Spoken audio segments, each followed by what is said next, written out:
వృద్ధులకు, వికలాంగులకు, వితంతువులకు పెన్షన్ విషయంలో వైసీపీ అధినేత నాయకులు రాష్ట్రంలో హైటెన్షన్ క్రియేట్ చేసి రాజకీయ లబ్ధి పొందాలని చూస్తున్నారని గుంటూరు పశ్చిమ నియోజకవర్గ తెలుగుదేశం పార్టీ అభ్యర్థి గల్లా మాధవి అన్నారు.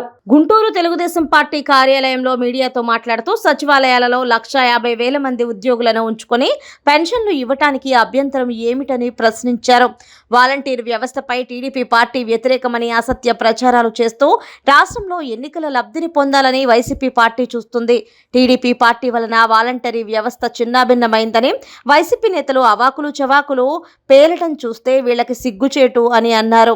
టీడీపీ అధికారంలోకి రాగానే వాలంటరీ వ్యవస్థను కొనసాగిస్తామని, ప్రజా శ్రేయస్సే లక్ష్యంగా పనిచేస్తున్నామని తెలిపారు. వైసీపీ కుళ్ళు కుతంత్రాలు బయటపడడంతో ఎన్నికల్లో ఓడిపోతామనే భయంతో కూటమి అభ్యర్థులపై అసత్య ప్రచారాలు మానుకోవాలని హితవు పలికారు. ఈరోజు మిమ్మల్ని అందరినీ ఇలా మీట్ అవ్వాల్సిన ముఖ్య ఉద్దేశం, ఈరోజు జగన్మోహన్ రెడ్డి ప్రభుత్వం వృద్ధులకి, వికలాంగులకి, పేదలకి పెన్షన్లు ఇచ్చే విషయంగా హై డ్రామాని నెలకొల్పడమే ఈరోజు ముఖ్య ఉద్దేశం. దీని గురించి మాట్లాడడం కోసం మీ అందరినీ పిలవడం జరిగింది. అయితే పెన్షన్ల విషయం తీసుకుంటే ఆనాడు అన్నగారు 35 రూపాయలతో పెన్షన్ వ్యవస్థని ప్రారంభించి ఈరోజు చంద్రబాబు నాయుడు గారు 2,000 రూపాయలకి దాన్ని తీసుకొచ్చారు. అయితే పెన్షన్ 2,000 రూపాయలతో, అన్నా క్యాంటీన్లతో ప్రజల సంక్షేమం కోసం ఎంతో అభివృద్ధి చేసింది తెలుగుదేశం పార్టీ.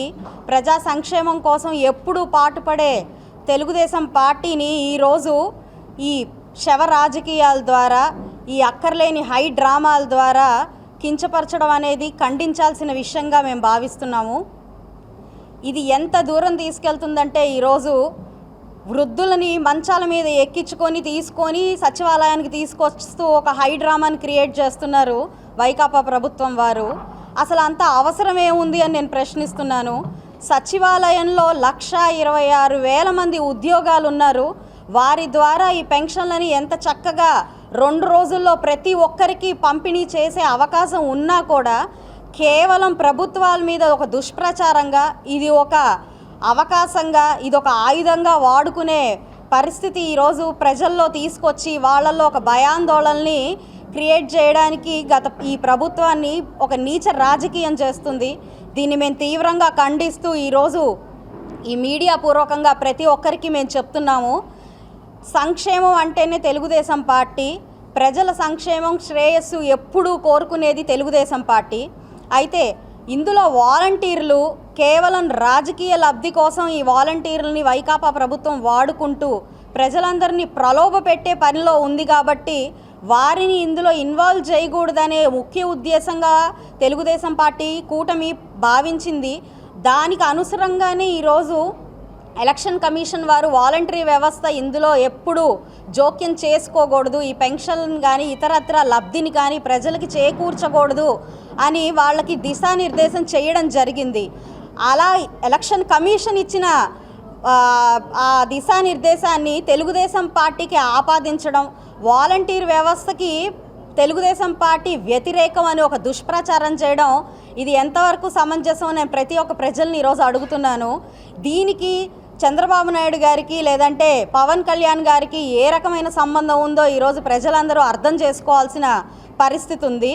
పెన్షన్ అనేది 2,000 నుంచి 3,000కి మేము పెంచాము అని అంటున్నారు. అదే 3,000 రూపాయలు నెలకి దఫాల వారీగా 250 రూపాయలు చొప్పున పెంచుకుంటూ రావడం, అది కూడా సక్రమంగా అందరికీ ఇవ్వకుండా కరెంటు బిల్లులు ఉన్న వాళ్ళకి ఉన్నాయని, లేకపోతే వేరే పథకాలు ఎక్కువ వస్తున్నాయని వాళ్ళకి పెన్షన్లే ఎత్తేయడం ఈరోజు ఎంతోమందిని చూస్తున్నాం మేము. అలాగ మోసపూరితమైన సంక్షేమ పథకాలు ఇస్తూ జగన్మోహన్ రెడ్డి ప్రభుత్వం ఎంతోమందిని ఈరోజు మోసం చేసి రోడ్ల మీద నుంచోబెట్టిన పరిస్థితిలో ఇలాంటివన్నీ మళ్ళీ ఈరోజు కేవలం తెలుగుదేశం పార్టీ వల్లనే వాలంటీర్ వ్యవస్థ పాడైపోయింది, కేవలం తెలుగుదేశం ప్రభుత్వం వల్లనే వాలంటీర్లు మీద ఇంటి దాకా వచ్చి పెన్షన్లు ఇవ్వలేకపోతున్నారు అనే ఈ నీచ రాజకీయాల్ని తీవ్రంగా ఖండిస్తున్నాము. మా ప్రభుత్వం వచ్చి రాగానే ప్రతి ఒక్కరికి, ప్రతి ఒక్క అర్హులైన వ్యక్తికి 4,000 పెన్షన్లు వాళ్ళ ఇంటి వద్దకే వచ్చి ఇవ్వడం జరుగుతుంది అని చంద్రబాబు నాయుడు గారు కూటమి ప్రభుత్వం హామీ ఇచ్చింది. అయితే ఈరోజు ఈ మీడియా పూర్వకంగా ఒకటే చెప్పదలుచుకున్నాను, వాలంటీర్ వ్యవస్థకి తెలుగుదేశం పార్టీ ఎప్పుడూ వ్యతిరేకం కాదు. వారి కోసం 50,000 వారు సొంతంగా సంపాదించుకునే విధంగా బాబు గారు వాళ్ళకి ఏర్పాటు చేసే దిశగా పని చేస్తాను అని హామీ ఇచ్చారు. ఏ వాలంటీర్ అయినా ఒక రాజకీయంగా, అది కూడా రాజకీయ లబ్ధి కోసం గనక పనిచేస్తే అలాంటి వాలంటీర్లకి తెలుగుదేశం పార్టీ వ్యతిరేకమే తప్ప స్వచ్ఛందంగా ప్రజల కోసం, ప్రజా సంక్షేమం కోసం పాటుపడే ఏ ఒక్క వ్యక్తికి ఎప్పుడు తెలుగుదేశం పార్టీ వ్యతిరేకం కాదు. కాబట్టి ఇలాంటి జగన్మోహన్ రెడ్డి జీవిత పర్యంతం కూడా ఎప్పుడు విష రాజకీయాలు, ఎప్పుడు బురద జల్లే రాజకీయాలే తప్ప ఒక స్వచ్ఛందంగా ఒక నాయకుడు పాలించాల్సిన విధంగా ఏనాడు మన రాష్ట్రాన్ని పాలించలేదు. కాబట్టి ప్రజలందరికీ విజ్ఞప్తి చేస్తున్నది ఒకే ఒక విషయం ఏంటంటే, తెలుగుదేశం పార్టీకి వాలంటరీ వ్యవస్థకి ఎలాంటి సంబంధం లేదు. ప్రజా శ్రేయస్సు కోసం పాటుపడే ప్రతి ఒక్క వాలంటీర్ వెన్నుదన్నుగా తెలుగుదేశం పార్టీ నిలుస్తుందని, కూటమి ప్రభుత్వం నిలుస్తుంది అని హామీ ఇవ్వడం జరిగింది.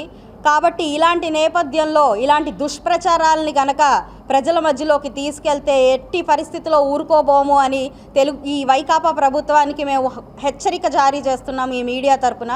కాబట్టి మీరందరూ తస్మాత్ జాగ్రత్త. ఎట్టి పరిస్థితుల్లో ఈ వైకాపా చేసే ఈ కుళ్ళు రాజకీయాలు, మోసపూరిత రాజకీయాలను మీరు నమ్మొద్దు. ఓటమి భయం పట్టుకొని ఏ అవకాశం దొరికితే ఆ అవకాశాన్ని రాజకీయం చేసే పరిస్థితిలో ఈరోజు వైకాపా ప్రభుత్వం ఉంది. కనీసం పెన్షన్లు ఇవ్వడానికి నిధులు లేని పరిస్థితి ఉంది. ఇవాళ 4వ తారీఖు ఇంతవరకు సరైన పెన్షన్లు కానీ, డబ్బు కానీ, జీతాలు కానీ ఇవ్వలేని పరిస్థితుల్లో ఈరోజు వైకాపా ప్రభుత్వం ఉంది. నిధులన్నీ వాళ్ళ కాంట్రాక్టర్లకి అప్పజెప్పి ఈరోజు ప్రజల సంక్షేమం కోసం ఏర్పాటు చేసిన డబ్బుని వాళ్ళకి ఏ ఒక్కరికి చేరనివ్వకుండా ఆ నిందని తీసుకెళ్ళి, వారి అసమర్థతని తీసుకెళ్ళి, వారి అవినీతిని తీసుకెళ్ళి తెలుగుదేశం పార్టీ మీద రుద్దడానికి ఈరోజు ప్రయత్నాలు జరుగుతున్నాయి. కాబట్టి ప్రజలందరూ అర్థం చేసుకోవాల్సిన ఏకైక విషయం ఏంటంటే, ఒక్కటే రాజకీయ లబ్ధి కోసం చేసే ఈ పిచ్చి ప్రయత్నాలన్నిటినీ మీరు నమ్మకండి. తెలుగుదేశం పార్టీని, కూటమిని గెలిపించి మన ప్రజా శ్రేయస్సు కోసం, మన రాష్ట్రాభివృద్ధి కోసం మీరందరూ పాలు పంచుకోవాల్సిందిగా ప్రతి ఒక్కరిని పేరు పేరున మనవి చేసుకుంటున్నాను.